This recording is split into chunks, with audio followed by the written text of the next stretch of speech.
नमस्कार. आपल्या प्रतिभेनं मराठी सारस्वताला समृद्ध करणाऱ्या, मराठी सारस्वताला उजळून टाकणाऱ्या लोकशाहीर अण्णाभाऊ साठे यांचं जन्मशताब्दी वर्ष 1 ऑगस्टपासून आपण सुरू करत आहोत. 1 ऑगस्ट अण्णाभाऊ साठे यांची जयंती. काही माणसांचा अंत झाला परंतु त्यांना यश मिळालं नाही, तर काही माणसांना यश मिळालं मात्र त्यावेळी नेमका त्यांचा अंत झाला. मुळात यश आणि अंत या दोनही टप्प्यांच्या मधोमध उभा राहून स्वतःच्या काळजाचं रक्त आपल्या लेखणीला पाजत मातीखाली दबलेल्या माणसांचे हुंकार ज्यांनी आपल्या साहित्यातून अक्षरबद्ध केले ते लोकशाहीर, साहित्यरत्न, साहित्य सम्राट अण्णाभाऊ साठे यांच्या संदर्भानं त्यांच्या जीवनावरती अल्पसा प्रकाश टाकण्यासाठी मी राहुल गिरी आपल्या सर्वांच्या समक्ष आहे. मंडळी, कर्ते सुधारक आणि बोलके सुधारक हे दोन सुधारकांचे प्रकार झाले. यातल्या कर्तेपणाच्या प्रकारात मोडून सातत्यानं सामाजिक विषमतेच्या मुळावरती घाव घालत समाज परिवर्तनाच्या दिशेनं धाव घेण्याचं काम आपल्या उभ्या हयातीत अण्णाभाऊ साठे यांनी केल्याचं आपल्याला दिसून यायला लागतं.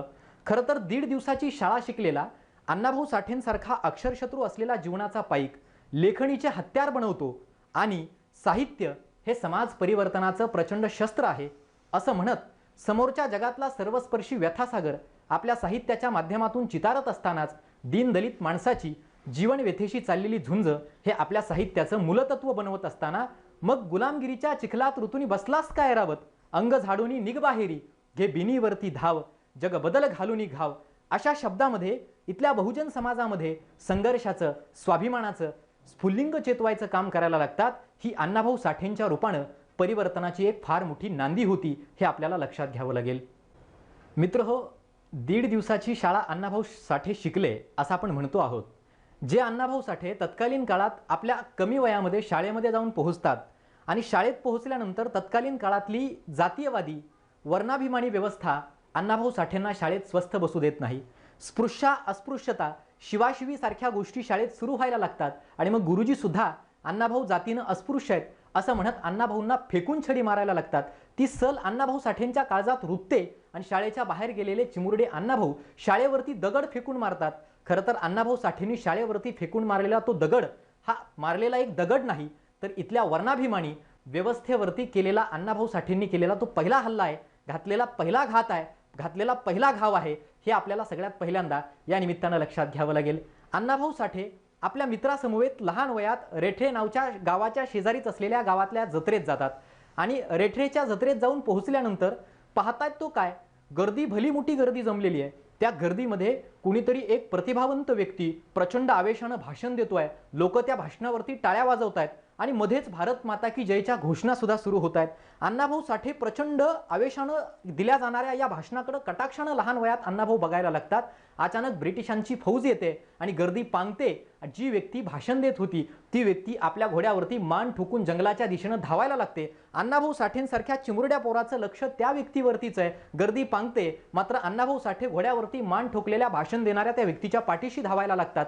धावत धावत जंगलाच्या मध्यभागी येऊन पोहोचतात तर ती व्यक्ती पाठीमागे वळून पाहते तर काय, पाठीशी ब्रिटिशांची फौज नाहीये, मागे आहे कोण, तर एक चिमुरडं पोरगा आपल्या पाठीशी धावतंय. अण्णाभाऊ साठे नावाच्या त्या चिमुरड्या पोराला ती व्यक्ती घोडा थांबून विचारते, बाळा तुझं नाव काय, तू माझ्या पाठीशी का धावतोयस.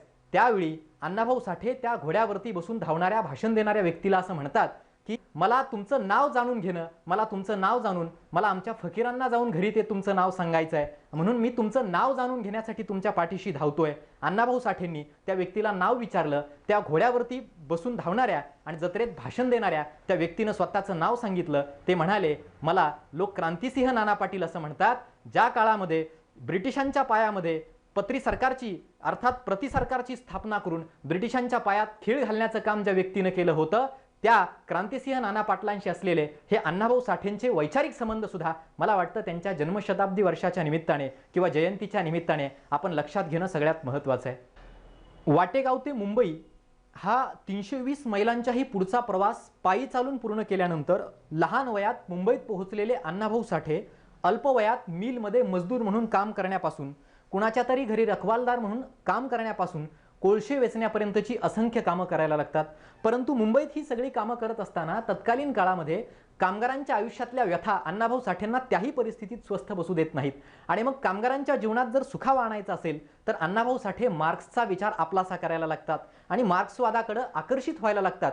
म्हणून अण्णाभाऊंना आपण कायमचे मार्क्सवादी समजून जातो किंवा अण्णाभाऊ साठेंना मार्क्सवादी ठरवायला लागतो. परंतु एक गोष्ट लक्षात घेतली पाहिजे की तेच अण्णाभाऊ साठे बाबासाहेबांचा एक विचार अंगीकारतात की बाबासाहेब आंबेडकर असं म्हणतात की मार्क्स हा आमच्या भाकरीचा प्रश्न सोडवेल, परंतु आमच्या पाठीच्या कण्याचं काय, आणि भाकरीपेक्षा मला माझा स्वाभिमान प्यारा आहे. बाबासाहेबांचा हाच विचार अंगीकारत असताना अण्णाभाऊ साठे आपल्या कामगार बांधवांना सल्ला द्यायला लागतात की शिळी हुंशानं 100 दिवस जगण्यापेक्षा वाघ हुंशानं 1 दिवस मेलेलं बरं. मला वाटतं बाबासाहेब आंबेडकरांशी असलेला अण्णाभाऊ साठेंचा हा वैचारिक अनुबंध अण्णाभाऊ साठेंच्या जन्मशताब्दी वर्षाच्या निमित्ताने आपण सर्वांनी समजून घेणं अत्यंत आवश्यक आहे. खरं तर 6 डिसेंबर 1956 रोजी बाबासाहेब आंबेडकरांसारख्या युगपुरुषाचं महापरिनिर्वाण झालं आणि बाबासाहेबांच्या महापरिनिर्वाणानंतर बाबासाहेबांना अभिवादन करण्यासाठी एका सभेचं आयोजन करावं म्हणून महाराष्ट्रातल्या तत्कालीन काळातल्या मातब्बर, गीतकार, गायक, कवी अशा विविध साहित्य क्षेत्रातल्या मंडळींनी एका सभेचं मुंबईत आयोजन केलं. आणि ज्या सभेला गोविंद मशिलकर, भिकू भंडारे, प्रल्हाद शिंदे, अण्णाभाऊ साठे, वामनदादा कर्डक अशी प्रतिष्ठित मंडळी किंवा प्रभावी मंडळी उपस्थित होती. आणि त्या प्रत्येकानं आपण बाबासाहेबांवरती लिहून आणलेलं एक गीत, एक कविता मंचावरती जाऊन ते सादर करून बाबासाहेबांना त्या माध्यमातून अभिवादन करायचे. हे अभिवादन करत असताना प्रत्येक जणाचं गीत किंवा कविता सादर करून झाली.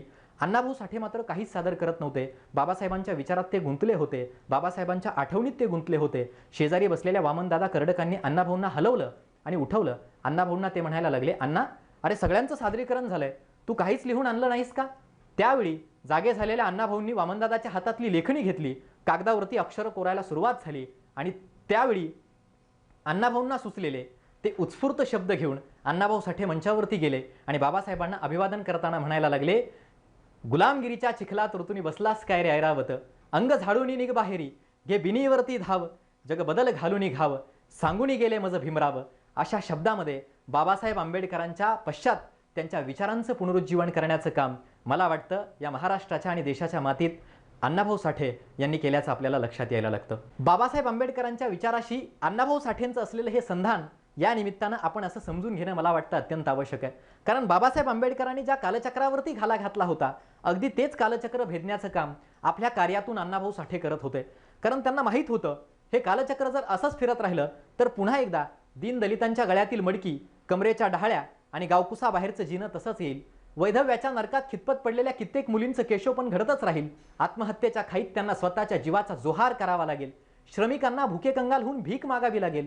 कामगारांना मुनिमान पुढे ओणवे राहून चापकांचा मार खावा लागेल. आणि म्हणून दलित साहित्य संमेलनात भाषण करताना अण्णाभाऊ साठेंनी गर्जना केली, ही पृथ्वी शेषाच्या फण्यावरती तरलेली नसून गोरगरीब कष्टकरी कामगाराच्या तळहातावरती उभी आहे. खरं तर अण्णाभाऊ साठेंनी मांडलेला हा विचार हा फक्त एक विचार म्हणून न बघता जागतिक पातळीवरती जाऊन तो एक फार मोठा आर्थिक सिद्धांत म्हणून त्याकडे बघणं मला अतिशय आवश्यक वाटतं.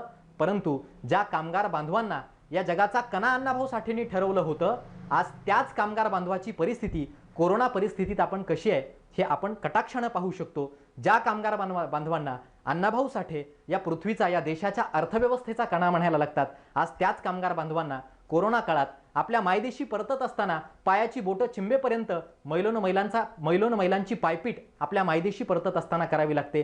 कुणाचं तरी लेकरू आई विना पोरकं होतंय, कुठल्या तरी कामगाराचं लेकरू बापा विना पोरकं होतंय. आज या कोरोना सदृश परिस्थितीमध्ये ज्यांच्या पोटावरती स्वतःची हात आहेत ती लोक चंद्रावरती घर बांधण्याची स्वप्न बघतायत, परंतु आपल्या हातावरती पोट असलेला हा कामगार बांधव मात्र चंद्राच्या कुरी एवढ्या भाकरीसाठी मात्र संघर्ष करतो आहे. अशा परिस्थितीमध्ये तापत्या उन्हात वृक्षाची सावली लागली गार, तैसे अण्णाभाऊ होते या कामगारांचे आधार, अशी एक सनक त्यांच्या कल्पनाशक्तीत आणि त्यांच्या काळजात आज चमकून गेल्याशिवाय निश्चितच राहणार नाही, हे आम्हाला मान्य करावंच लागतं.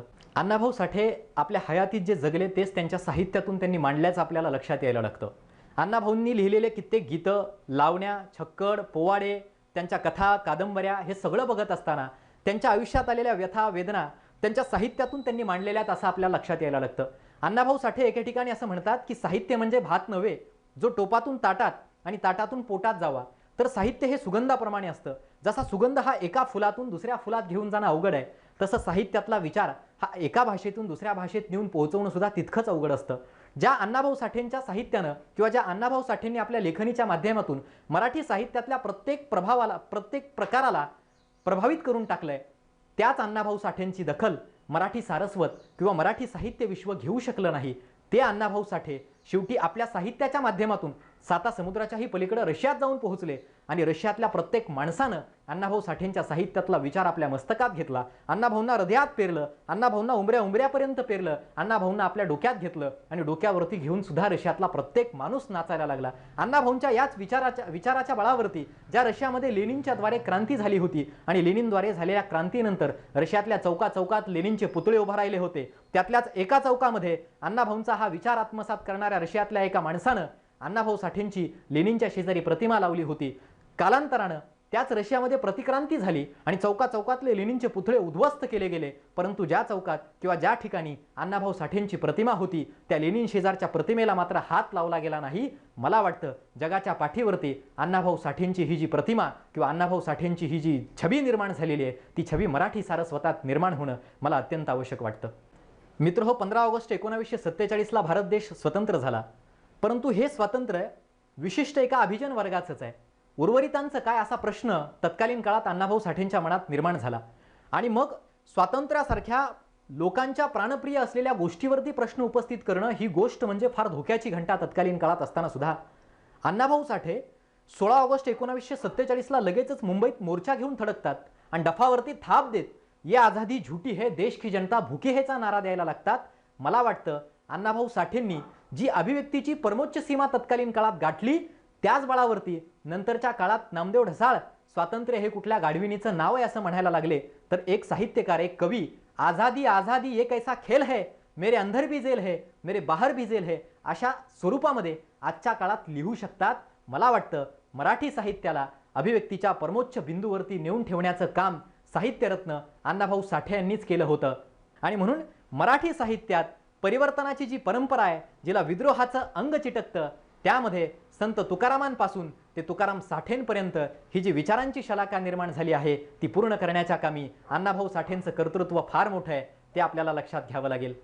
मित्रहो, ज्या अण्णाभाऊ साठेंच्या साहित्यावरती अनेक चित्रपट आले आणि त्यावरती लाखो करोडो रुपये इथं दिग्दर्शकांनी कमावले, त्याच अण्णाभाऊ साठेंसारख्या प्रतिभावंत साहित्यिकाला आपल्या आयुष्यातल्या शेवटच्या घटका मुंबईतल्या झोपडपट्टीतल्या झोपडीत आपल्या गोधडीत खंडाव्या, आपल्या गोधडीमध्ये त्या ठिकाणी कंठाव्या लागत होत्या.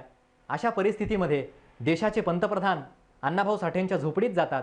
मुंबईत दौऱ्यानिमित्त आल्यानंतर अण्णाभाऊंची भेट घेतात आणि अण्णाभाऊंच्या झोपडीत जाऊन पाहतात तर काय, अण्णाभाऊंच्या झोपडीचं दार फार खुजं आहे आणि त्या अण्णाभाऊंना प्रश्न करतात, अण्णाभाऊ तुम्ही जागतिक कीर्तीचे साहित्यिक, तुमच्या झोपडीचं दार इतकं छोटं किंवा इतकं खुजं कसं?